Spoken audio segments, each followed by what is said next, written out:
서동룡의 시선 함께합니다. 서동룡 전 국회의원 나오셨습니다. 안녕하세요. 반갑습니다. 네, 많이 편안한 복장으로 오셨네. 지금 이제 8월 말이 되고 곧 9월인데도 여전히 많이 덥고, 예, 그렇죠. 그래서 지금까지와는 다르게 좀 편한 옷을 입고 와봤습니다. 우리가 교육개혁 시리즈를 하다가 잠깐 뭐 현안 주제들이 있어서 갔다가 다시 오늘 교육개혁 시리즈 3탄인데 오늘은 이제 대학 문제를 좀 다뤄볼까 하는데, 우리가 저번 시간에 두 번에 걸쳐서 초, 중, 고교 교육 재정 문제들을 좀 다뤘고, 그러면서 고등교육을 하는, 우리나라에서 고등교육을 하면 대학 교육을 말하는 거죠. 교육과 과정. 그 문제를 좀 짚어볼 텐데, 일단 2시간 동안 한 게 초, 중, 고교 예산은 좀 많아졌는데, 그때 뭐 그런데 고등교육 예산은 턱없이 부족하다. 거기다 대학이 등록금도 잘 못 올리니까 계속 그건 심해졌다. 여기까지 했었잖아요. 잠깐 하다 말았는데 실제로 예산이 부족하죠.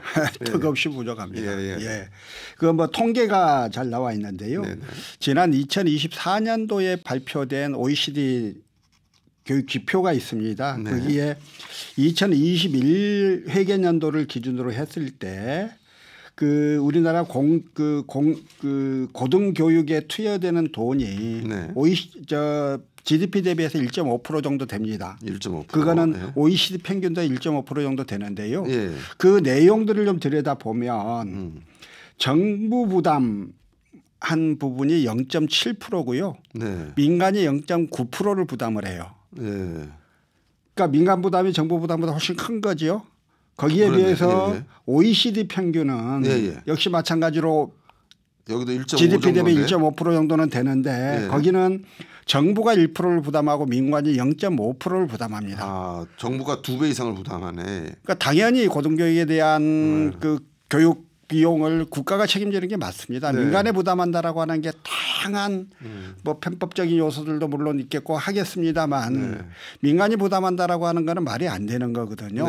저희가 조금 더 구체적으로 액수를 좀 보면 학생 1인당 공교육비가요. 이거 역시 24년도에 발표된 게고 21년도 회계연도를 기준으로 한 건데 한국의 US 달러로 13,573달러입니다. 학생 1인당 공교육비가. 거기에 비해서 OECD 평균이 24,99달러예요. OECD 평균의 한국이 66%밖에 안 돼요. 60% 정도 되네요. 66% 정도밖에 안 돼요. 그러니까 한국의 고등교육 비용이 얼마만큼 적은지를 알 수가 있는데 그나마 GDP의 0.7%를 정부가 부담하는데 그런데 그중에 학생들한테 직접 지급되는 국가장학금을 빼면 교육비로서 정말 교육에 순수 투자되는 돈들은 0.4%밖에 안 돼요. 이걸 기준으로 하면 OECD보다 엄청 낮은 거거든요.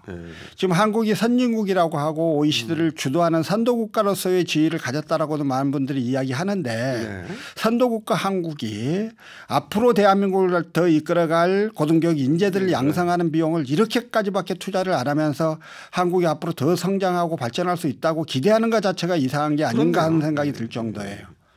그러니까 OECD 다른 나라는 정부가 민간보다 2배 이상을 하는데 우리는 정부보다 0.2% 정도 더 내고 있고, 거기다가 아까 말한 대학은 등록금 못 올리고, 그러니까 민간은 더 쪼들리는 거잖아요.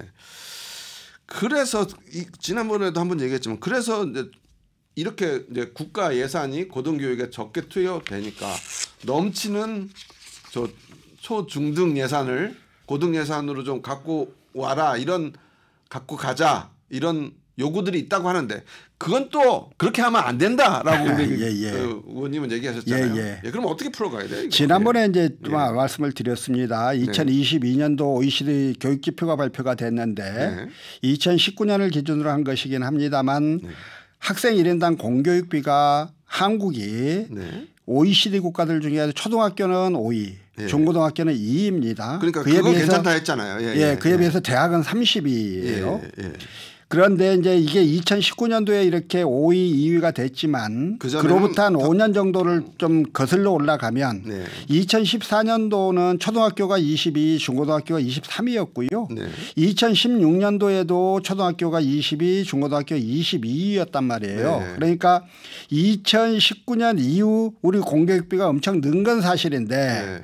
그러나 그게 그렇게 늘어난 기간이 얼마 되지 않는다. 말하자면 2014년, 2015년도에는 OECD 22, 23위 정도의 교육을 시키다가 네. 갑자기 돈이 많이 들어온 거예요. 그러면 이 돈을 갖고 차근차근 5위, 6위 학교를 만들기 위해서 지속적 투자가 이루어져야 되는데 그게 이제 돈 빼서 다른 데 쓰자라고 이야기를 하면 그 여전히 아직도 열악한 초중고 교육 환경들을 개선할 길들이 없다. 네. 여러 가지 시설에 대한 부분들은 지난번에 말씀을 드렸습니다. 냉난방기 전체의 12%가 30년이 지난 냉난방기를 네. 쓰고 있다거나 네. 그 노후 화장실 문제 특히 네. 나이키 변기라고 이야기하는 화변기를 쓰고 있는 학교들이 아직도 전남 강주권에 굉장히 많고요. 네. 학급당 교사 수의 문제는 괜찮은가. 네. 지금 학력이 특별히 좀 낮은 친구들이 있습니다. 이런 친구들에 대해서는 교사 한 분이 학급 하나를 책임져서는 그 학력이 낮은 친구들에 대해서 보충할 방법들이 없거든요. 그래서 네. 교사 숫자들을 좀 더 늘려서 그런 것들을 보충해 주고 전체적인 학력을 높이기 위한 노력들이 좀 이루어져야 하는 거거든요. 네. 그런 측면에서 보자면 지금 초중고의 예산이 최근에 갑자기 늘긴 했으나 충분한 것도 아니고 앞으로 해야 할 일이 훨씬 많은 거다. 네. 이 돈 빼서 나가서는 안 된다. 네. 저는 이제 그렇게 이야기를 좀 드리는 거죠. 드렸죠. 예, 하셨어요. 예, 예. 그러면 고등교육 예산은 어디서? 그럼 국가가 이 예산을 올려야 되잖아요. 우리가 내년 예산 세울 때 국회에 계셨으니까 그런 활동들을 안 해요. 교육위원회 출신이시니까 교육위원회 국회의원들이 그런 고등교육 예산을 높이기 위한 활동들을 하셔야 되는 거잖아요. 그 이제 고등교육 예산을 어떻게 할까요? 당연히 국가가 더 돼야 됩니다. 네. 국고에서 더 대줘야 합니다. 예, 예. 그런데 이제 이걸 그 재정당국인 기재부 공무원들이 극도로 싫어하지요. 그거 아니어도 돈 쓸 때 많아 뭐 이런 거였고 교육에 쓰는 돈을 다른 데하고 비교하지 말자라고 아무리 이야기를 해도 소용이 없었습니다. 네. 그래서 저희가 이제 안 되겠어서 지난 21대 국회에서 네. 지금 그 초중고의 재정에 쓰이는 그게 이제 지방교육재정교부금 아니겠습니까? 예. 그래서 고등교육재정교부금법을 별도로 제가 발의를 했어요. 예. 여기도 이제 그 GDP의 1.1%를 기준으로 해서 예. 국가가 무조건적으로 그 비용을 부담할 수 있는 재정을 그 만들고 그거를 고등교육에 투자하는 걸로 이렇게 해서 법을 만들었는데 법을 이제 통과는 못 시키고 나왔습니다만 22대 국회에서도 그런 노력들이 좀 더 돼야 할 것 같고요. 네. 교육재정과 관련해서는 정말로 교육에 관심이 있는 분들이 재정당국하고 좀 싸워줘야 해요. 네. 교육을 하여튼 뭐 하나 좀 국가 예산이 중요하지 않은 부분에 쓰이지는 않습니다만 교육에 대한 예산 투자라고 하는 것들은 정말 미래에 대한 투자고 대한민국의 미래를 있게 하느냐 마느냐의 문제이기 때문에요. 이 부분에 대해서 정부 당국자들이 좀 각별한 관심 또 생각의 전환 이런 것들을 꼭 좀 해야 된다 이런 생각을 갖고 있습니다. 그러니까 그 예산이 정권에 따라 흔들리지 않게 하기 위해서 고등교육 재정 기부금 교부금을 그러니까 어떤 펀드 같은 형식으로 고정되게 들어오게 좀 만들자 이거잖아요. 예. 요 법이 통과돼야 될 것 같은데 그런데 지금 현재 교육위원회에 계신 국회의원 중에 좀 이런 걸 밀어붙일 만한 좀 우리 소동영 전 의원께서 좀 신뢰하는 국회의원은 누구 있습니까? 그 말씀을 드리시는 건 그렇고요. 지금 이제 지방교육재정교부금도요. 네. 계속 기재부에서는 그 지방교육 재정 교부금 자체를 깰려고 하거든요. 왜냐하면 기재부는 매년 그 국가 예산을 세우는데 자기들 허락을 받아야 한다고 생각하는 내 권한을 미치지 못하는 돈이니까. 그렇죠. 그건 자동적으로 내국세의 20.79%가 편성이 돼버리는 거니까 자기들이 어떻게 해볼 수가 없는 예산이거든요. 그러니까 그걸 깨고 싶어서 난리를 치는 거여서 고등교육 재정교부금법을 만들려고 들면 역시 반발이 뭐 보통이 아닙니다. 그래서 좀 세게 싸워서 정말 국가의 미래를 위하는 심정에서 꼭 만들어내야 할 거라고 생각합니다. 민주당에 친한 의원 없으실까 봐요. 한번 추천하니까 못하시는 거 보니 아무튼 다들 훌륭한 분들이에요.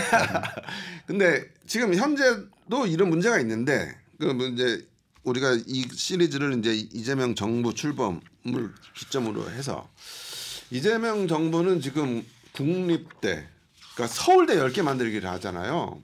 그럼 이것도 고등교육 예산이 더 들어가는 사업일 거잖아요. 그럼 당연히 그렇습니다. 그렇죠. 예.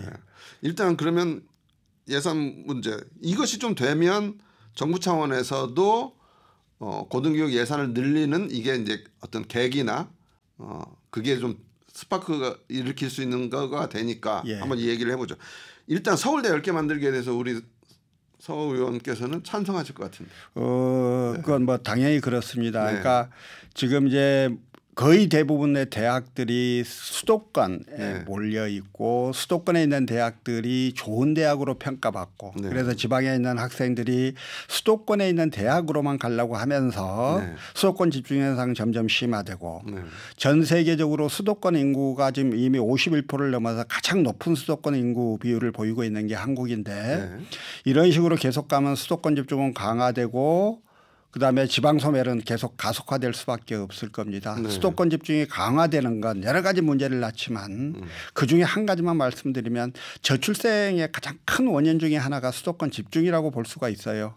그래요? 그 학교 출산율이요. 우리 순천, 광양 이런 데들이 이제 1.12 이 정도 됩니다. 아 그래요? 그런데 서울이 거예요? 0.5입니다. 아 그래요? 그러니까 그 서울이 아니면 뒤처지는 것 같고 먹고 살기 힘들다는 생각에 수도권으로 몰려드는데 그 정글 같은 데도 도저히 결혼하고 애 낳고 살 자신이 없으니까 결혼도 안 해버리고 애도 안 낳고 이러는 거거든요. 그래서 저는 서울 가기 싫어요. 수도권 집중 문제를 해결을 하는 건 네. 저출생 문제를 해결하는 데 있어서 큰 요소 중에 하나일 거다 좀 이런 생각이 있는 거여서 네.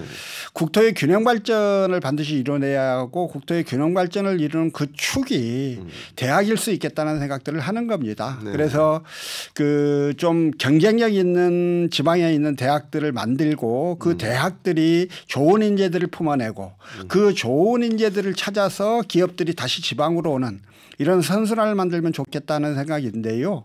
그게 이제 그 투자에도 좀 한계가 있고 그러니까 뭐 한꺼번에 다 할 수는 없어서 우선 서울대 정도의 그 투자 네. 교육 여건들을 갖춘 지방 대학들을 우선 10개부터 좀 만들어 보자. 이게 이제 서울대 10개 만들기이고요. 네. 그거는 이제 전국에 있는 거점국립대를 네. 중심으로 해서 거점국립대에 대한 학생 1인당 교육비를 좀 높여나가는 네. 이제 이게 지금 그 이재명 정부의 공약이었고 또 국정과제로 선정된 서울대 10개 만들기의 내용이라고 할 수 있을 텐데요.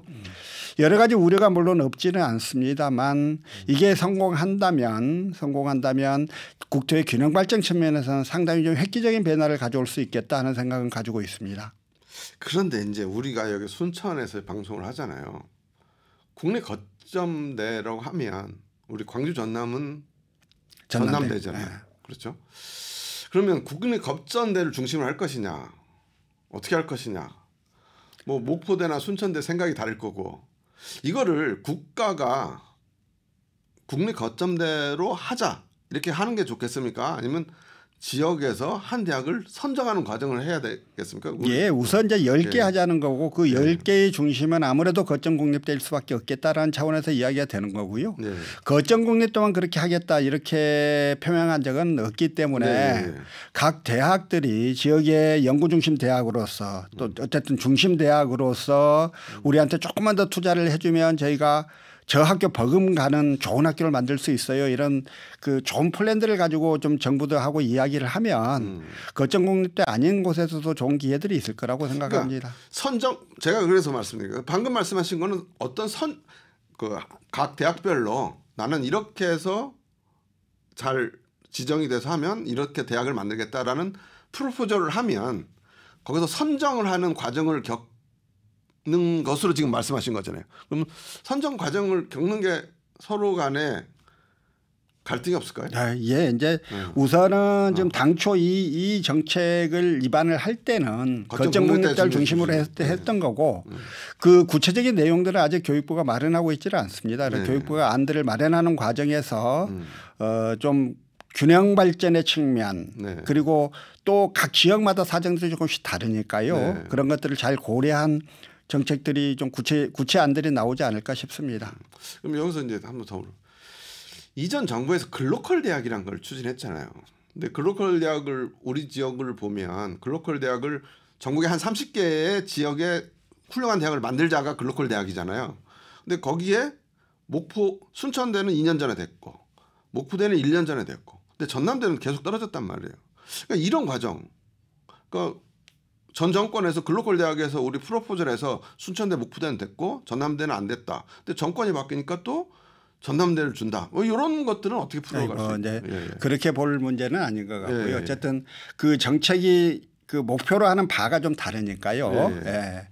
일단 이제 글로컬 대학은 이제 지방에 있는 대학들의 좀 세계적 대학으로서의 역량들을 키워내갈 목적으로 우선 그 1년에 200만 원씩 5년간 1,000억을 줘서 네. 학교 발전을 도모하겠다 이런 거였어요. 네. 그래서 그거는 그거 문제고 지금 서울대 10개 만들기에 있어서는 그 학생 1인당 교육비의 수준들을 서울대 수준으로 맞춰가는 네.